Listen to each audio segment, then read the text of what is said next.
தாழ்வான பகுதியில் வசிக்கும் மக்கள் அருகில் உள்ள மேடான பகுதிக்கு செல்லுமாறு கேட்டுக் கொள்ளப்படுகிறார்கள்.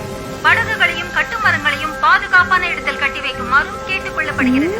தூத்துக்குடி துறைமுகத்தில் ரேடியோல சொன்னதை கேட்டீங்கல்ல? சீக்கிரம் கிளம்புங்க, பக்கத்துல இருக்கிற புயல் பாதுகாப்பு மையத்துக்கு போயிடுவோம் வாங்க. இருங்கப்பா, சூறாவளி வரும்போது முதல்ல என்னென்ன செய்யணும், எதெல்லாம் நாம செய்யக்கூடாதுன்னு உங்களுக்கு தெரியுமா? சிக்கு, உனக்கு தெரியும் தானே? அப்பவா நாம 2 பேரும் செஞ்சு காட்டுவோம். சிக்கு, முதல்ல என்ன செய்யணும்னா ஆதார் கார்டு, ரேஷன் கார்டு, வீட்டு பத்திரம், இது மாதிரி முக்கியமான ஆவணங்களை பாதுகாப்பான இடத்துல வைக்கணும். பீரோல வச்சிடுறேன். அதெல்லாம் குடிச்சிக்கு. பேட்டரி, டார்ச் லைட், ரேடியோ இது எல்லாத்தையும் அவசியம் நம்ம கூட எடுத்துக்கணும். கேஸ் கசிவு ஏற்படாதபடி சிலிண்டரை ஆஃப் பண்ணி வைக்கணும். ஜன்னல் கதவு, வாசல் கதவுகளை டைட்டா மூடி வைக்கணும். எல்லாத்துக்கும் போய் சொல்லல. கன்சாமி, அணை உடைஞ்சு ஊருக்குள்ள வெள்ளம் வந்துகிட்டு இருக்கேன்னு ராமசாமி சொன்னா. எல்லாரும் சீக்கிரம் கிளம்புங்க. ஆனா சீக்கிரம் கிளம்பல. கேட்டீங்கல்ல, வெள்ளம் வரத்துக்குள்ள சீக்கிரம் நாம கிளம்புவோம் வாங்க. நில்லுங்கப்பா. என்னம்மா? அவசரப்படாதீங்க. முக்கியமா இந்த மாதிரி வதந்திகளை நம்பவே கூடாது.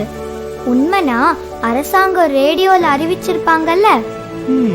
தேவையான உணவுப் பொருட்கள், மருந்து, மாத்திரை, குடிநீர் இது எல்லாத்தையும் எடுத்துக்கணும்.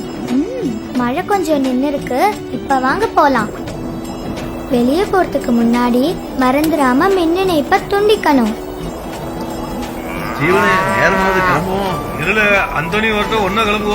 ஐயா, பழைய கட்டடத்துக்கிட்ட நிக்காதீங்க. அப்படியாமா? பலத்த காத்தடிச்சு மழை பெய்யும் போது மரத்துக்கு கீழேயும் நிக்க கூடாது, அது ஆபத்து. புயல் வரும்போது இப்படி மேல்தளத்துல இருக்க கூடாது, வேடிக்கையும் பார்க்க கூடாது.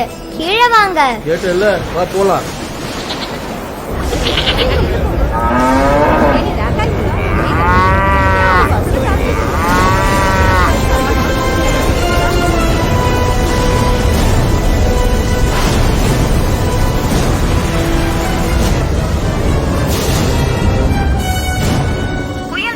கரையை கடந்து விட்டது. வெள்ளம் வடிந்த பின் மக்கள் அவர்கள் இருப்பிடம் செல்லலாம் என்று அரசாங்கம் அறிவித்துள்ளது. பல இடங்களில் மின்கம்பங்களும் மரங்களும் சாய்ந்திருப்பதால் பொதுமக்கள் எச்சரிக்கையோடு இருக்குமாறு கேட்டுக்கொள்ளப்படுகிறது. இந்த முனியாண்டி சொன்ன வதந்திய உண்மைன்னு நம்பி நாங்க எதையுமே கொண்டு வரல. ஆனா நீங்க பரவாயில்ல, அரசாங்கம் சொன்ன அறிவுரைப்படி தேவையான எல்லாத்தையும் கொண்டு வந்துட்டீங்க.